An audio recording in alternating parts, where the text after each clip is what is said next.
کیونکہ اسلام میں دو عیدیں ہیں، اسلام میں دو عیدیں۔ نسائی شریف کی حدیث ہے کہ آپ علیہ الصلوۃ والسلام مکہ المکرمہ سے ہجرت کر کے مدینہ تشریف لائے۔ نبی کریم صلی اللہ علیہ وسلم نے دیکھا کہ مدینہ والوں کے 2 دن ہیں، 2 دنوں میں وہ خوشیاں مناتے ہیں۔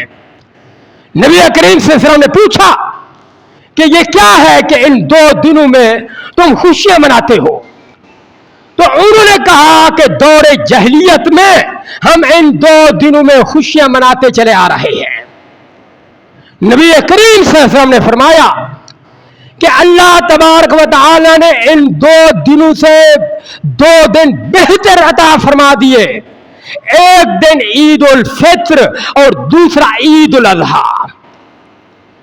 تو اس سے معلوم ہوا کہ اسلام میں 2 عیدیں ہیں اور اس میں کسی کا اختلاف نہیں ہے، تاریخ میں اختلاف نہیں ہے۔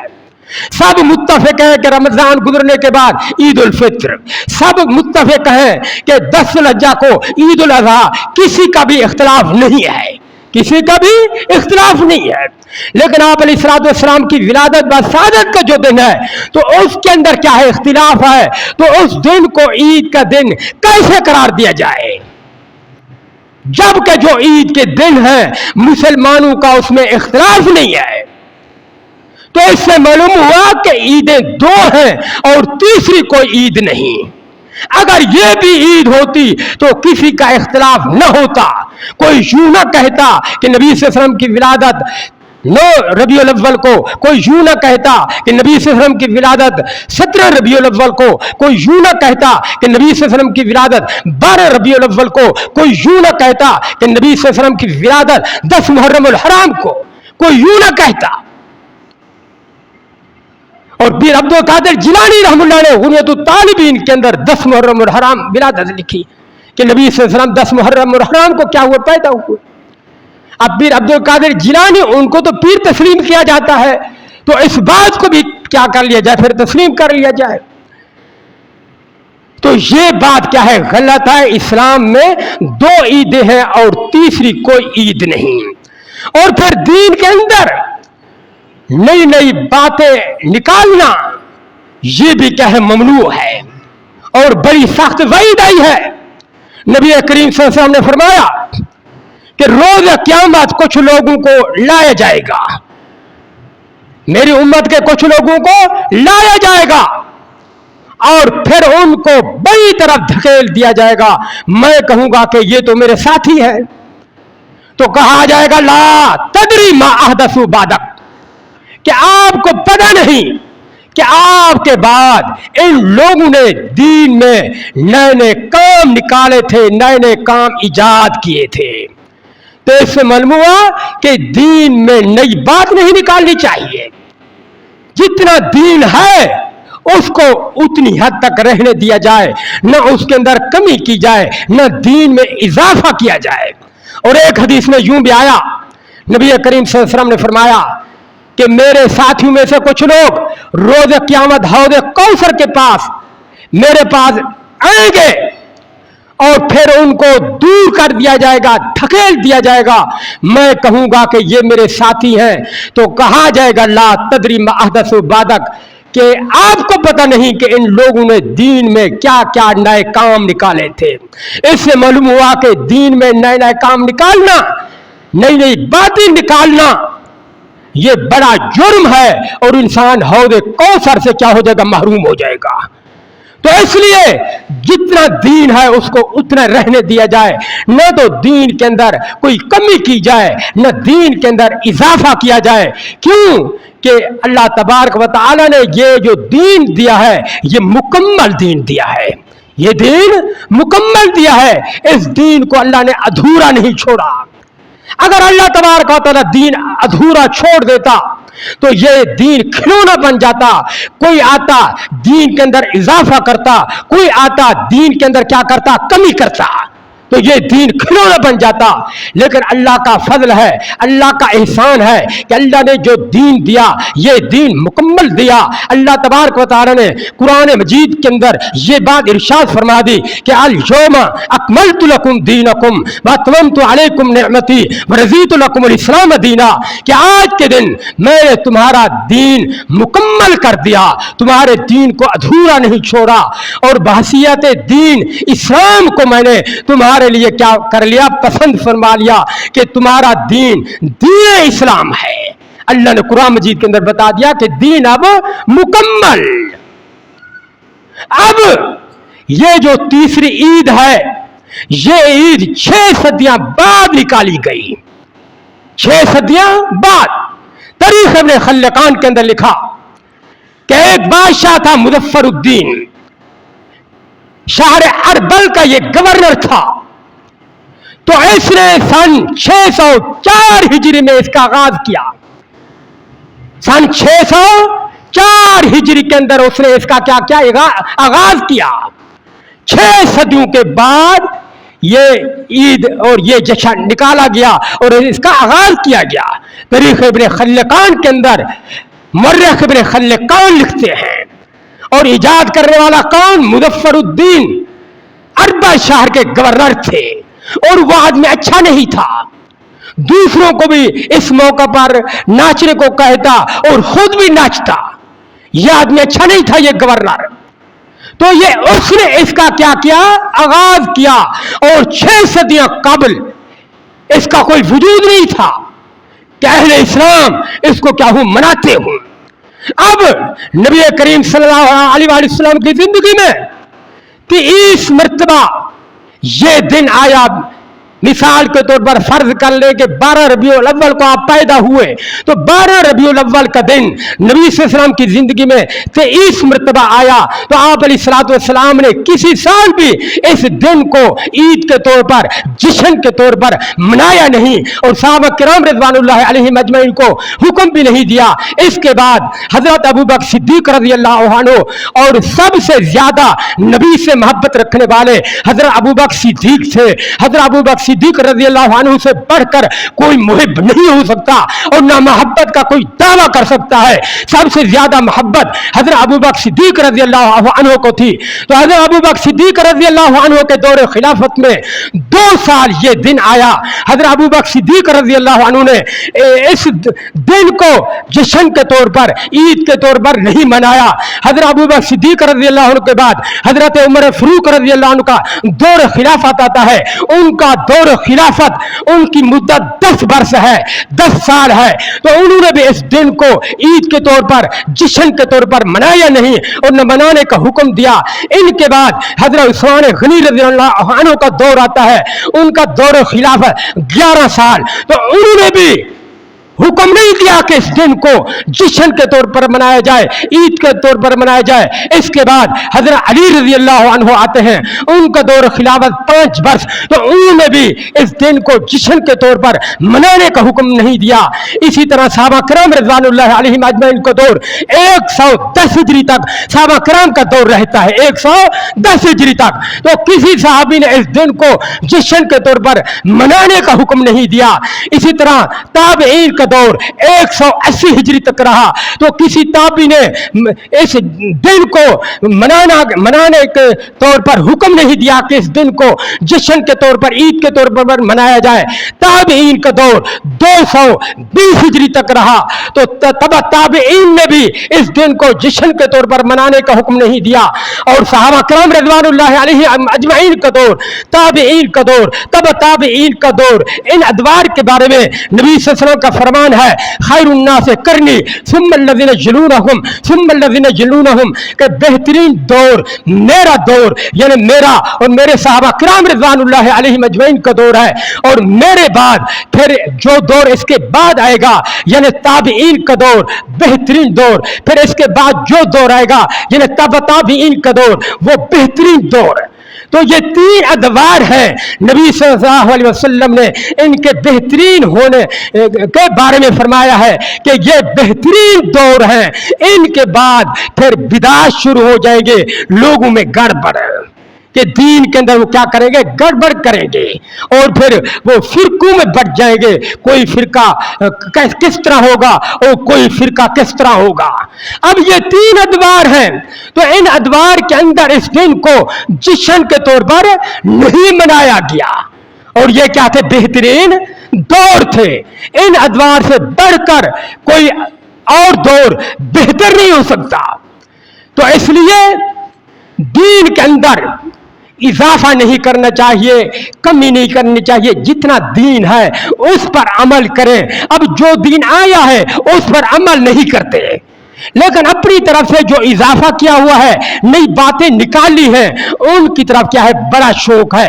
اللہ نے 5 نمازیں فرض کر دی، 5 نمازیں پڑھنے کی پابندی کرنے کی اتنا شوق نہیں ہے جتنا شوق جشن منانے کا اور نبی صلی اللہ علیہ وسلم کی ولادت بسادت کے دن کو منانے کا ہے. اتنی شوق نہیں ہے کہ 5 نمازیں ان کی کیا کی جائے؟ پابندی کی جائے، اور دوسرے جو غلط کام ہیں ان سے کیا کیا جائے؟ اجتناب کیا جائے، ان سے پرہیز کیا جائے. اور جو کتاب و سنت سے کیا ہے؟ ثابت ہیں، ان کی اتنی پابندی نہیں.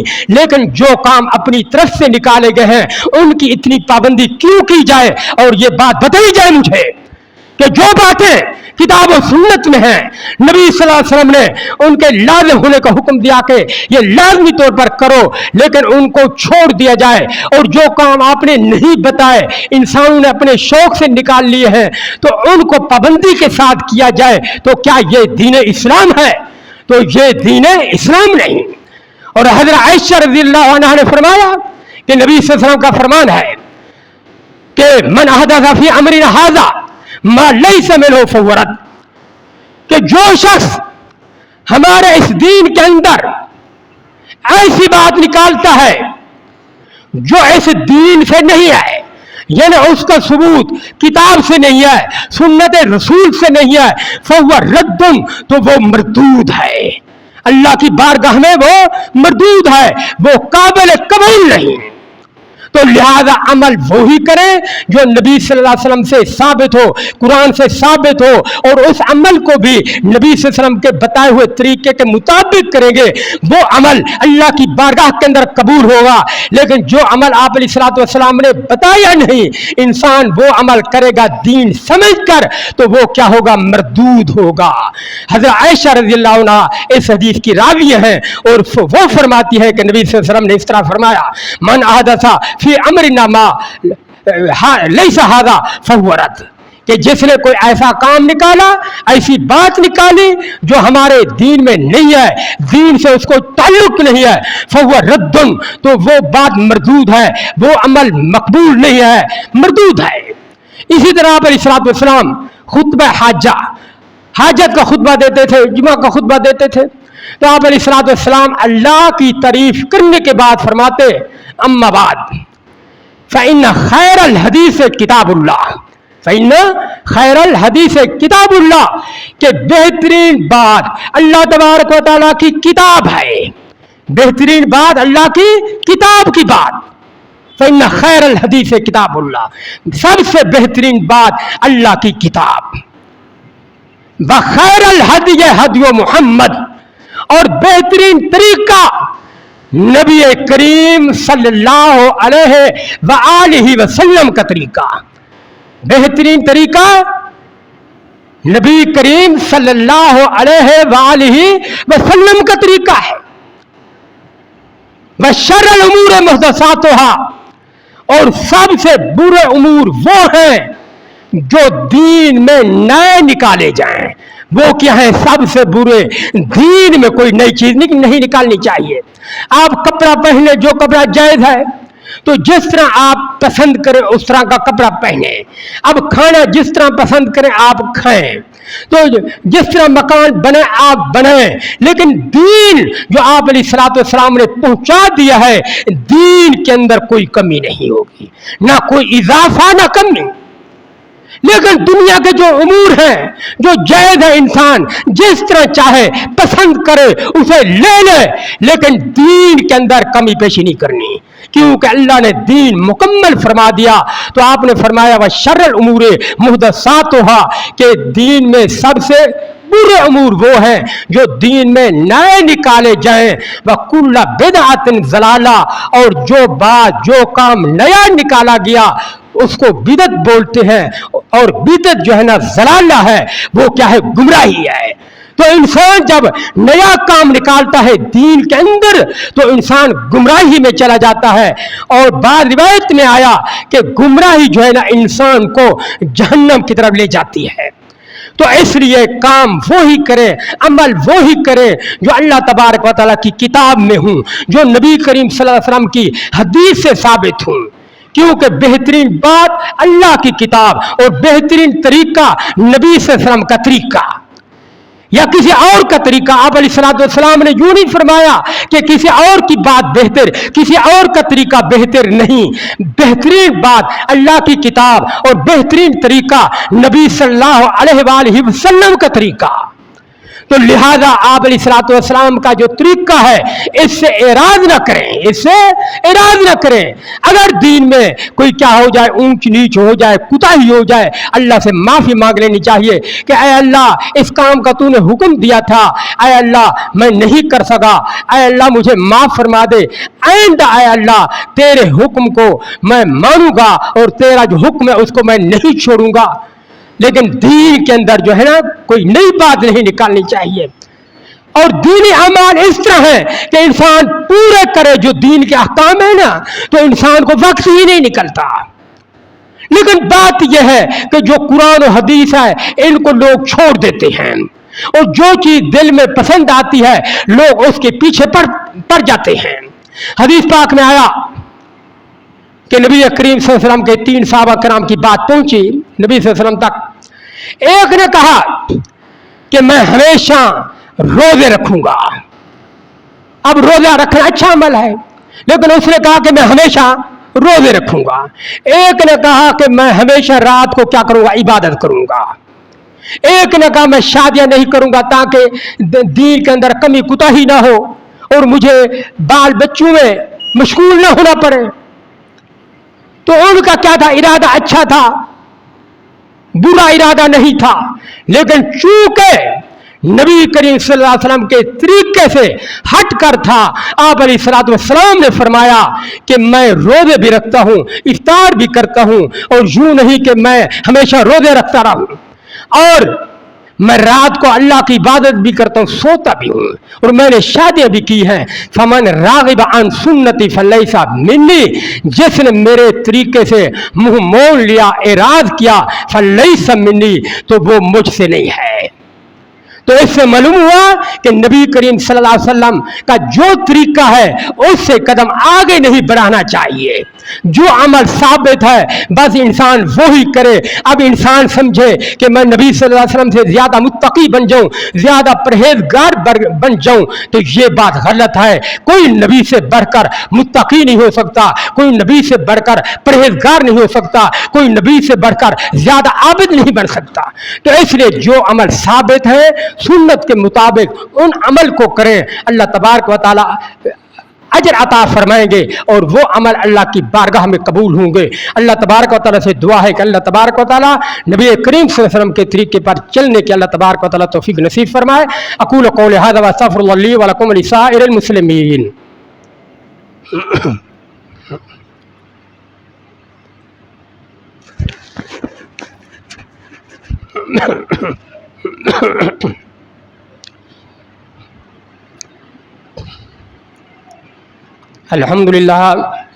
الحمدللہ نحمدہ ونستعینہ ونؤمن بہ ونتوکل علیہ ونعوذ باللہ من شرور انفسنا ومن سیئات اعمالنا من یہدہ اللہ فلا مضل لہ ومن یضللہ فلا ہادی لہ واشہد ان لا الہ الا اللہ وحدہ لا شریک لہ واشہد ان محمدا عبدہ ورسولہ۔ اما بعد فإن خير الحديث كتاب الله وخير الهدي هدي محمد صلى الله عليه وسلم وشر الأمور محدثاتها وكل محدثة بدعة وكل بدعة ضلالة وكل ضلالة في النار۔ أعوذ بالله من الشيطان الرجيم من نفخه ونفثه وهمزه۔ بسم اللہ الرحمن الرحیم ان اللہ وملائکتہ یصلون علی النبی یا ایھا الذین آمنوا صلوا علیہ وسلموا تسلیما اللہم صلی علی محمد وعلی آل محمد كما صليت على إبراهيم وعلى آل إبراهيم إنك حميد مجيد اللهم بارك على محمد وعلى آل محمد كما باركت على إبراهيم وعلى آل إبراهيم إنك حميد مجيد اللهم اغفر للمؤمنين والمؤمنات والمسلمين والمسلمات منهم الأحياء والأموات إنك سميع قريب مجيب الدعوات اللهم اجد الإسلام والمسلمين وخذل الكفرة والمشركين اللهم انصرنا على أعداء الدين لك الحمد يا رب العالمين وسلم على نبينا محمد وآله وصحابه أجمعين سبحان ربك رب العزة عما يصفون وسلام على المرسلين والحمد لله رب العالمين.